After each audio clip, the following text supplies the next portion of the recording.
tells you what it is, and you can't actually bring that out on that. So I was curious if that can be added. And actually, I'm totally in favor of this. I think it can be written a little bit less cumbersome. It seems a little long for what we have here, but it's a great idea. So You'll find LCB makes things cumbersome and long on occasion, so. Any other public comment? Seeing none, I'll bring it back to the commission. Any further comments? Commissioner Drew? Just one question, this is probably for Rob. I know this is a temporary reg, so when would it expire? And is that going to cause us some heartburn? For the record, Rob Buonamici, that's true. This is a temporary regulation which automatically expires November 1st of 2013. So we'd have to bring it before the commission as a permanent reg. Probably the September meeting would be the earliest because we can't submit permanent regs to LCB until after July 1, and they need time to review it. Commissioner Rain? Yeah, it's good to have some of these comments because I did see there, especially that subsection AI, shouldn't that be A1? Subsection A, subsection 1? Correct. Anyways, I guess that's supposed to be a 1, but kind of looks like an I. Is that what's going on, Rob? Supposed to be a 1. Supposed to be a 1? Okay. But under that section, it came to my mind when I was listening to the previous speaker there about, well, what if they're, German and they're over here? Well, they're not going to have a state-issued DMV number. So, the striking is a juvenile who does make some sense. That in more aspects than, it first met the, when he brought that in. But maybe one thing we could do here, if I could just kind of repeat the changes that I've seen so far, make sure I didn't miss anything that I was seeing was relevant. That one under that A subsection 1, and we had under D, make the tag holder, right? And then E to read the transportation permit must stay attached to the tag until the wildlife is transported to its destination. Is that right, Rob? Correct. Okay, and then we had the F, changed from G to F, and to say transportation permit cannot be filled out until the animal is harvested and possession of the harvested animal is transferred from the tag holder to the transporter. And then we struck I, 9I. That looked like the main ones I'd seen. Was there others we were wanting to consider?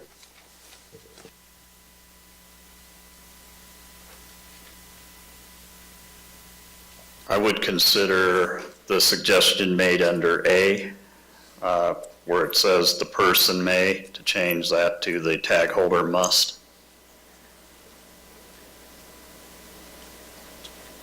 If I could, Mr. Chairman? The question on that appears,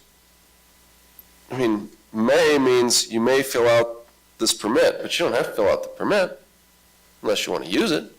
Correct. That's under those circumstances. If you wish to comply with the provisions of this section and utilize this section in the transportation permit, you must. If you put must, then it sounded like you got to do it any old time. Or is there... You know what I'm talking about? Yeah, but you have may in the, when you go to 9, you look at the second sentence there. Under NAC 502-390, may use that portion of his or her game tag designated as a transport. So there's our may up there in 9 official, and then under that, okay, I'm following you. Yeah, we have a may before that, okay. So there's may to must, and that's it, right? And then the other comment that was made by Steve regarding attaching the tag up there on 9, I think it's also a valid point. So those two would then read, and the tag has been lawfully validated and attached Correct. per NRC NAC 502-390 and NAC 502-400. And you think that's a good idea, not redundant? It further clarifies it, so.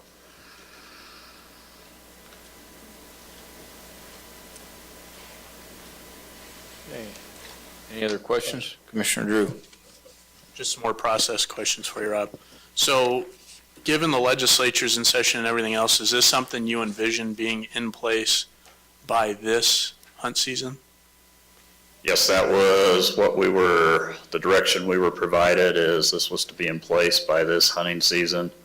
And the tag stock has already been ordered. So that cost has already been incurred and paid for, I believe. And if we didn't accept, you'd have a big blank spot on the tag stock. So the other question I have is when we look at we'll have a need sometime in the fall to make this a permanent regulation. If there are things that need to be updated, I know we have a little bit of wiggle room on that, and you've explained this to me once before, but.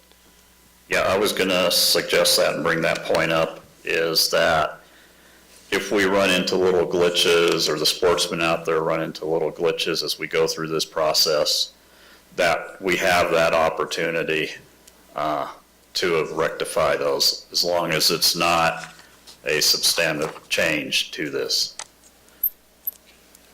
But if there is something prior to us submitting it to LCB in July that comes up as we go through the tag process and designing the tag and so forth, then we can incorporate a bigger change at that point in time if need be.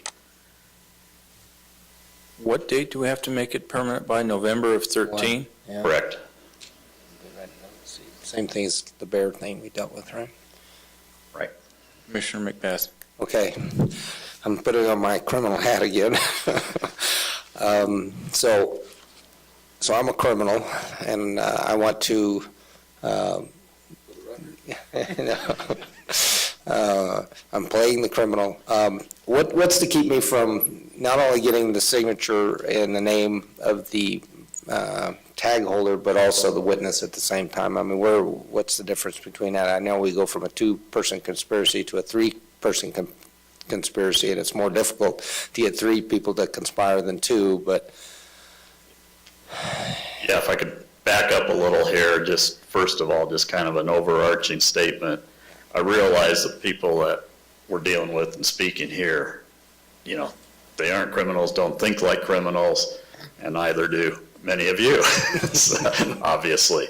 So for that matter, we look at things from the perspective of it's up to the sportsmen to protect their wildlife, and we do it on their behalf as best we can.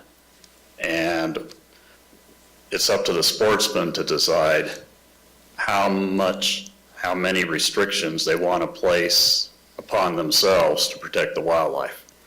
So that's not really not my decision or department's decision. That's up to the sportsmen in this commission here. So the reason it's a little more cumbersome, and again, that's not our decision ultimately, is that there's gotten pretty good at handwriting analysis. And we're talking, we're looking a little bit more at worst case scenario. Somebody does this with a, trophy bighorn sheep. And if you have the hunter's signature on the tag and date and time, that gives us something to compare the handwriting there to the transportation portion. The crime lab can make those comparisons. And may or may not make the case for us.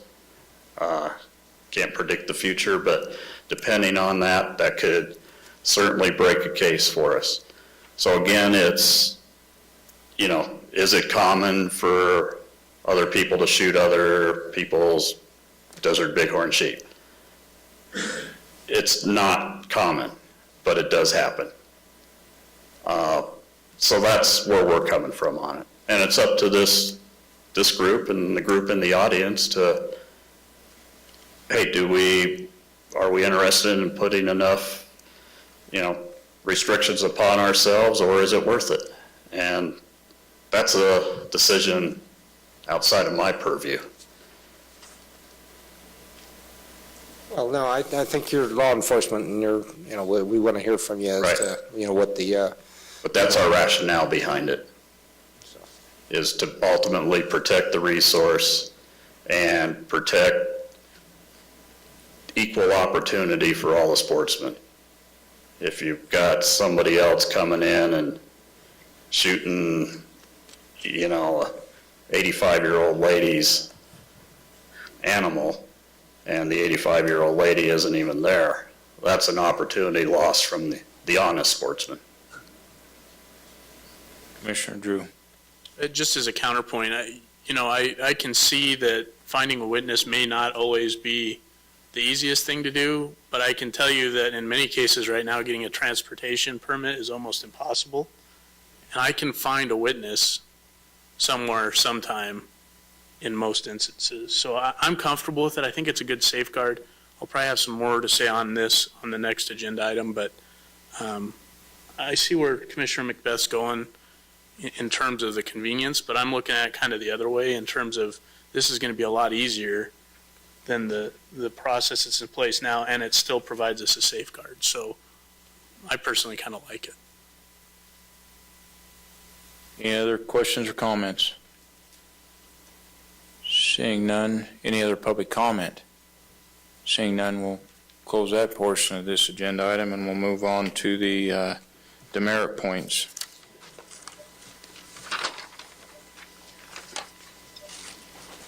For the record, Rob Buonamici, Chief Game Warden. This is Commission General Regulation 424. And this one, wrong one.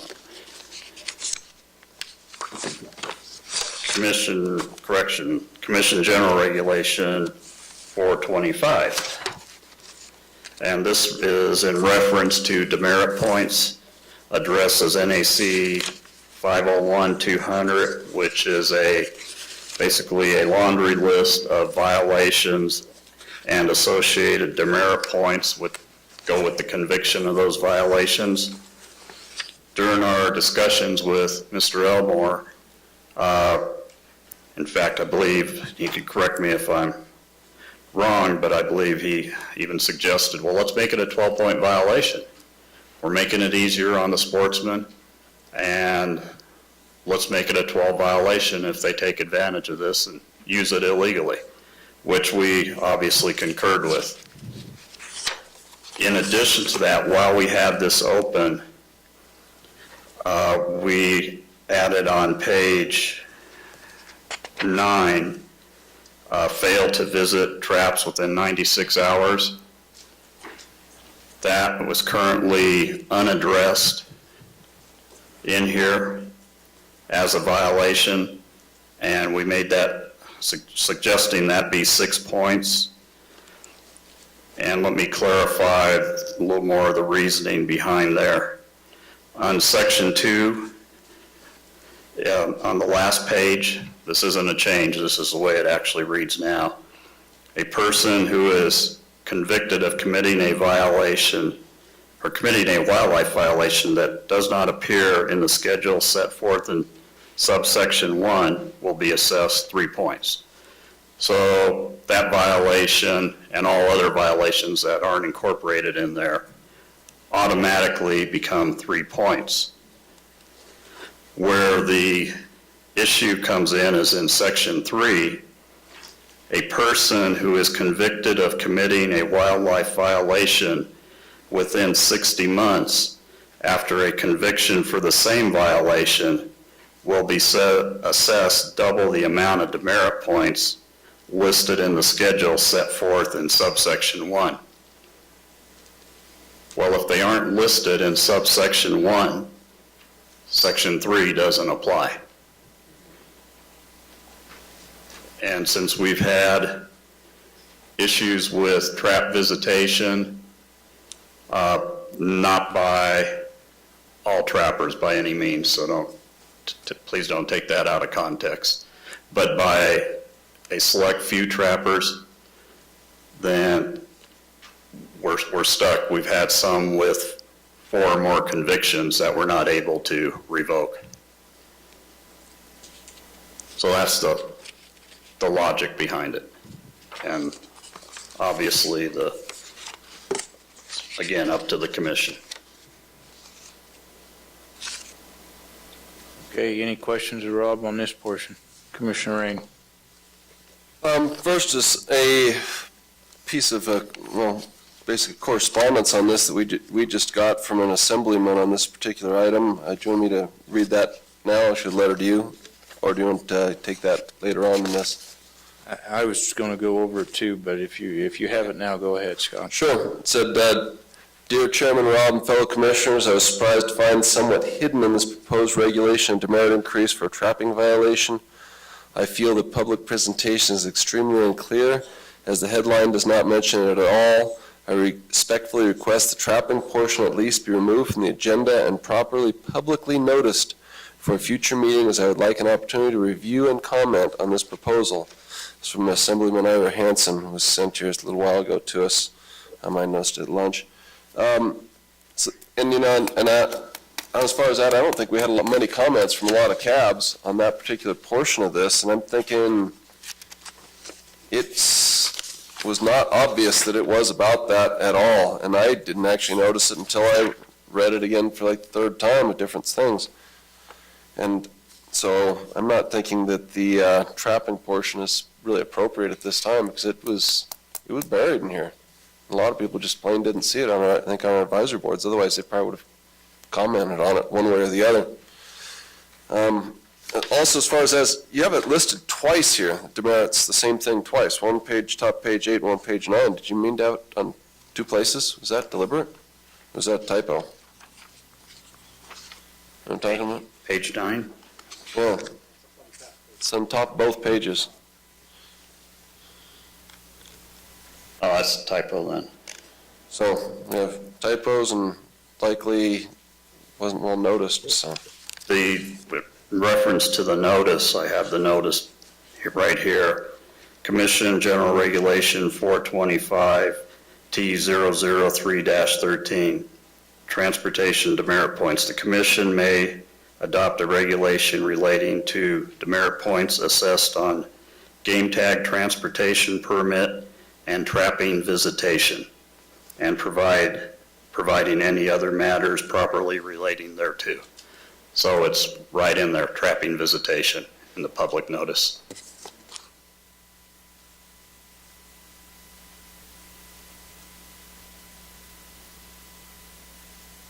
Mr. Newton, in looking at this, if it's not in the headline and it's in the body, and that's, I think, the question the Assemblyman had was, it's kind of hidden in the body, it's not shown in the main headline, and when you have transportation permit agenda item before, when you go down to the agenda item, you would think you're just talking about transportation permit again, and then in the body you get down to the trapping.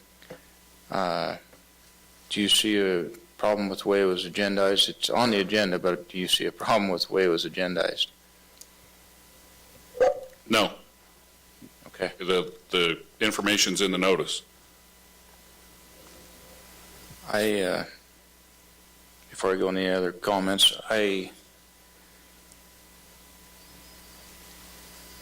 after reading it multiple times, and if there's anybody to blame, I'm the one that approves the agenda, it's me. And I understand Mr. Hansen's question and the reason that Commissioner Raines brought it up. And I don't ever want this commission to be seen as hiding anything in any text, any place. I want to be straight up and above board on anything and not hide anything. So if there's an appearance that we're hiding something, whether it's noted or not, I never want that appearance. That's just my thought. That doesn't mean that's what we're going to do. We're a board, we can vote on how we go forward on this, but I want to be up front and on top of the table at all times. And I apologize to anybody if I did not catch this and get it properly noticed. It was not anything on the department or my part trying to hide anything. I knew what it said. but maybe other people don't read it that way. So if there's a confusion, it's my fault, and I apologize. Commissioner Drew. And I'll take part of the blame too, because I read this before it went out, and to be honest, I completely missed it. I personally think it should be in the bold text. But beyond that, I've got two concerns with what's before us today anyway, actually three. One, we're looking at a temporary regulation, and I'm not the biggest fan of temporary regulations. I see the utility of it in terms of the transportation permit, and that if there's some adjustments we have to make, as you said, to get some glitches out, we can do that in November. The concern I have with this is we're talking about some pretty stiff penalties. And on the transportation one in particular, with it being a first-year program, I've got a little bit of concern with hitting someone with 12 demerits. And I know, Rob, your department and your folks have discretion, I think, to lower those demerits. But if someone makes some sort of, you don't have discretion. So if someone accidentally uses a transportation permit in this first year, that's a pretty stiff penalty for an honest mistake. Even going forward beyond that, I think there's a difference in what we discussed on the last agenda item between someone making an accidental mistake with the transportation permit and someone conspiring to unlawfully use that transportation permit. And so in my mind, it would almost make more sense for us to come back and say, you know, what's the penalty if someone does this more or less as a mistake versus if the person had a witness who transpired and it's, as you say, a conspiracy. I think that should definitely, I have no problem hammering someone on that, but someone making an honest mistake, this seems like a pretty big hit. So that was my concern on that side of things. On the trap side of things, there's a couple outstanding issues. One, we heard earlier today that there's a whole bunch of trapping NRS language under consideration, and this speaks specific to the 96 hours. The second part I have a concern with is we talk about fail to visit a trap within 96 hours. And my understanding is most trappers will put out more than a trap, sometimes more than a trap in one spot. So there's some ambiguity there that I'm a little bit uneasy with. So I guess I bring all that up in the sense that, in my mind, I think we may need to rework some of this and maybe pick some of that up and bring it back at a later date so we're all on the same page. I have no problem discussing it today and get those issues on the table so that we can keep working on it, but that's kind of where I'm at in terms of some of my concerns. Ms. Lane? I thought we heard a lot of testimony from the CAB members earlier that their view is that trappers do visit the traps within 96 hours. And that's not an issue because they're going to do it as soon as they can because the animal will decay if they don't do so. So, I mean, I'm not clear why trappers would have a problem with this since we've heard testimony from the CAB saying that they know that they do visit these traps within the 96 hours, so. Commissioner Macbeth? If we were to bring this back in May, I mean, is that going to cause any problems with your schedule and getting this in as a temporary reg? Because if we can fix it in the next commission meeting, you know, because to be quite honest, this issue on the notice, you know, I can tell you from my standpoint, I'm perfectly comfortable with moving forward on the notice issue. It's in there. Notice has been given as far as I'm concerned. But, you know, if there's a, you know, if any of this wants to get cleaned up, does that affect the timing on a permanent regulation? No, because we don't have any tags going out, so May would be fine. But realize it'd still be a temporary, so there'd be no change there. So it'd be a permanent, it'd be what, I guess June and then August are our two next meetings? Correct, but by the time we, submit it to LCB after July 1, they get it back to us, then we notice that, again, we're realistically looking at September. Commissioner Rain? As for the unlawful use of game transportation permit, I think 12 demerit points is crazy. I mean, I've been around transportation permits a lot, being a license agent, and it's probably one of the more misunderstood things by hunters. Hunters just, they gotta have some experience with transportation permits to even know you need one. And it would be awful easy to make a legal, legit mistake. And you're still covered under your 3 demerit points no matter what's on here, as long if you're making an error. But anything that is really sensitive to law enforcement, it appears to me, you're violating a lot more than just the misuse of your transportation permit. You're poaching. And that's ultimately what they're going to snag you for. This is a subsidiary charge that's coming down the pike. You're getting them for some form of poaching, or other charges are going to be involved here. And so even if we didn't consider it, or we considered it as 6 demerit points or whatever, it's still going to fall into the 3 demerit point category, which lists, as we said before, a violation that does not appear in the schedule, or it wouldn't be in the schedule. Today, we passed the other regulation, it's covered under 3. Is that right, Mr. Buonamici? That is correct. So we're covered under 3, and man, this is a pretty minor. This is one that people could get caught on and say, oops, I really didn't mean to, I didn't know, because they just plain don't know. They come in and throw all the time, and oh, I need a what? Well, I'm his father, isn't that okay? No, you really do need a permit. It's a pretty simple thing to screw up. And you hate to be taken away, especially guys 12 points. I mean, that's their whole thing. Commissioner Macbeth. Yeah, just follow that up. So what would be the charges that you would bring, and the demerit points that would come if you did have a conspiracy and a person killed a deer and then attempted to use the transportation permit portion to basically transport that deer that they've obviously illegally killed? Yeah, I've been thinking as everybody's been speaking here, a way to differentiate between the conspiracy or intentional misuse of the transportation permit versus the paperwork error type situation.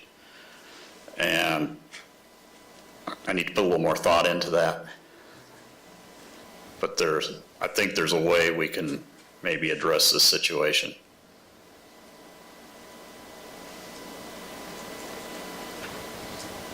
Commissioner McNitch. Yeah, Rob, when I first came on at the commission back in 2000, you actually had a case that took a while to resolve, but they actually brought forward an appeal to reduce the guy that committed the crime wanted to be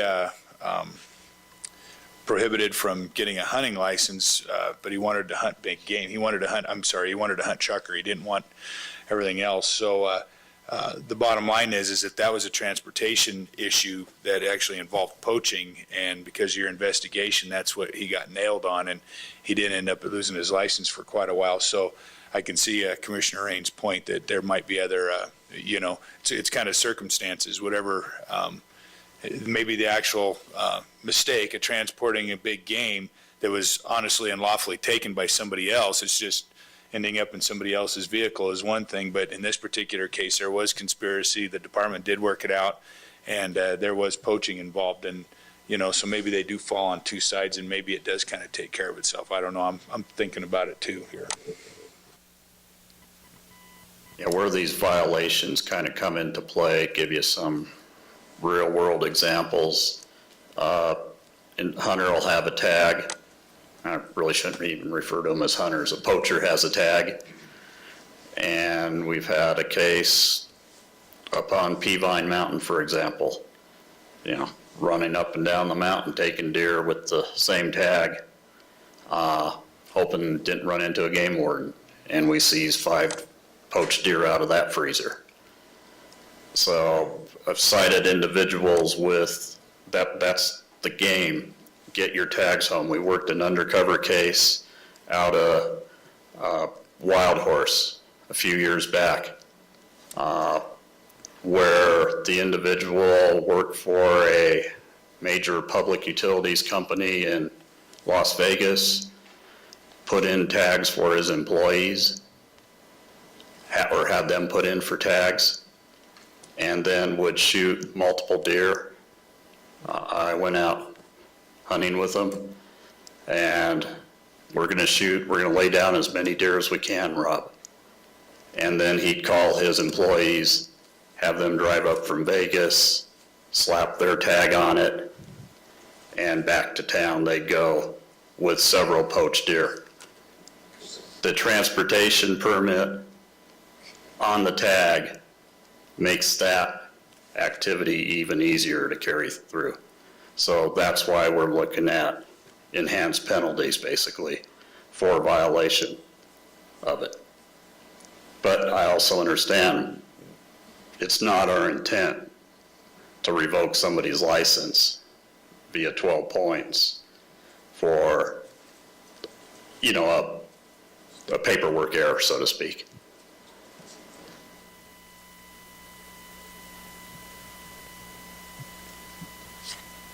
Any other comments, Commissioner Rand? You're talking, that's a Class E felony, so who cares about a few demerit points? You got it for a Class E felony. Yeah, demerit points that's 12 points to begin with and immense penalties, so. Correct, but we've interrupted a lot of these cases before they've taken the animals by our actions. And this is another way to interrupt that activity. And again, it goes back to how much do the sportsmen, want to place upon themselves, the honest sportsmen, to protect the resource. That's not my decision here. I'm trying to be my criminal mind, and I just realized, if a game warden stops somebody and they've got their tag transportation permit already filled out, they should get hammered. I mean, that's an attempt. To me, that's a 12-point Yeah, violation. I can see that. That's not a Scrivener's error.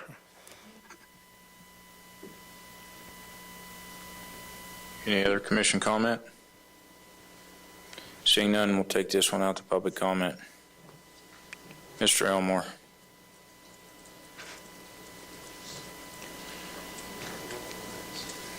For the record, Darren Elmore, I will correct Chief Game Warden Buonamici. I don't think it should be a 12-point demerit for the wrongful misuse of this transportation permit. I think it should be 120 points or more. There is a clear difference between a scribbler's error and the guy who's pre-filling this out or colluding with other individuals. There's sportsmen and there's poachers. You're one or the other. There is no in-between, in my opinion. So in the workings of this with law enforcement, there's a balance. You get ease of use versus protecting the resource. Personally, as a sportsman who hunts in Nevada every year, have been able to, and fortunate to hunt in most other western states, having to sign your tag is not an unreasonable request before use. Most other western states require you to put your John Hancock on the tag before you go hunting. Easy to do. You do it the day you get your tag, you're in business. Requiring a witness, it's easy. Now, there is obviously an education component to this. Law enforcement understands this is a first-year program. We've discussed ways, how are we going to educate Nevada sportsmen that there is a change. We're doing this to make this easier upon you. There's been discussion of many ways to do that. A flyer within the hunt mailer, which due to timing, I don't know if is going to be a reality, but there's clearly an education factor that has to be involved. I would hope that when it comes down to intent and interpretation at the game warden level, we trust these guys. These guys are smart guys who do their job well. That there's clearly a difference between a 13-year-old who didn't put his signature on the transportation permit and the guy who's got 3 of these in his pocket with nobody around. And so yes, we are putting a certain amount of faith in law enforcement's hands here, but for the ease of this process in relation to what it is now, and having to protect the resources of this state, knowing that unfortunately there are people who keep Mr. Buonamici employed.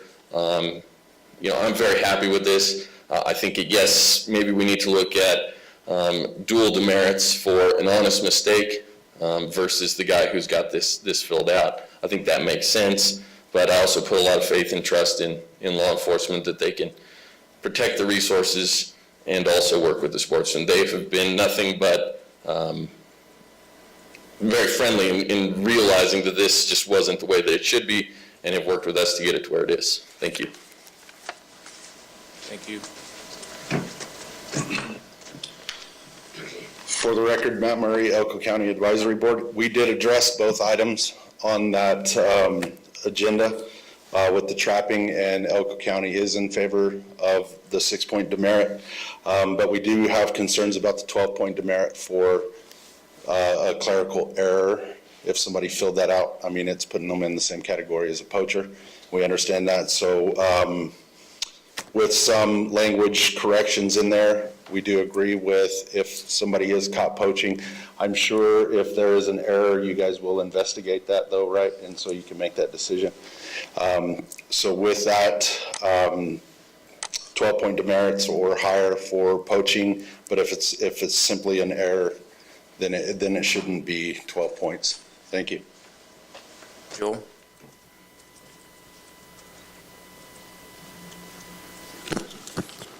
For the record, Joe Blakesley, Nevada Trappers Association. I would like to ask you to put this off for now.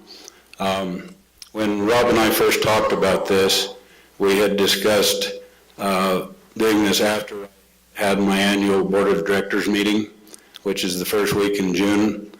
We had a subsequent conversation at a party, and I misunderstood what he had discussed about putting it on this agenda item. I'm not saying I'm not willing to talk about it, but it's something that I think my Board of Directors needs to discuss. I'm prepared today to ask you to vote no if we're going to take action on it, and I'll give you a couple of examples why.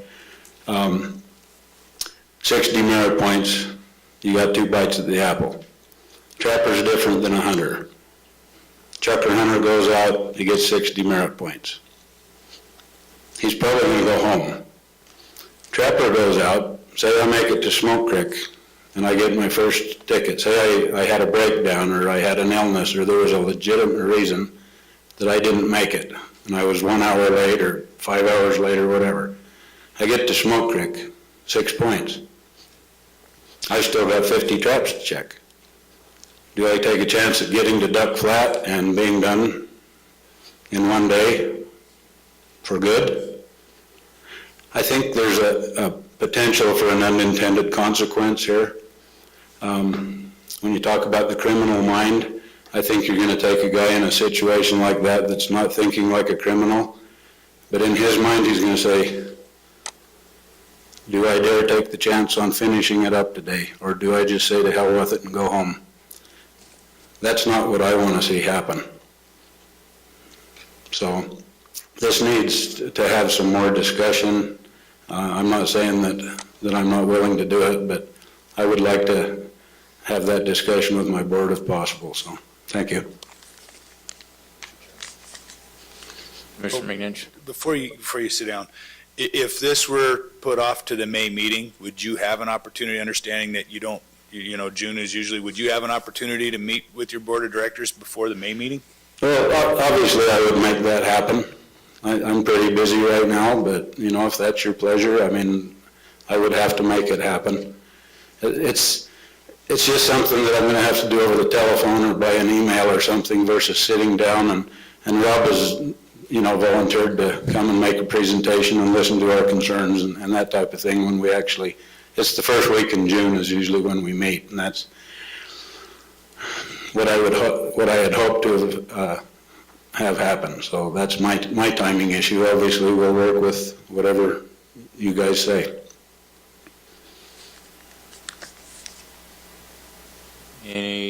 Okay. Paul Dixon.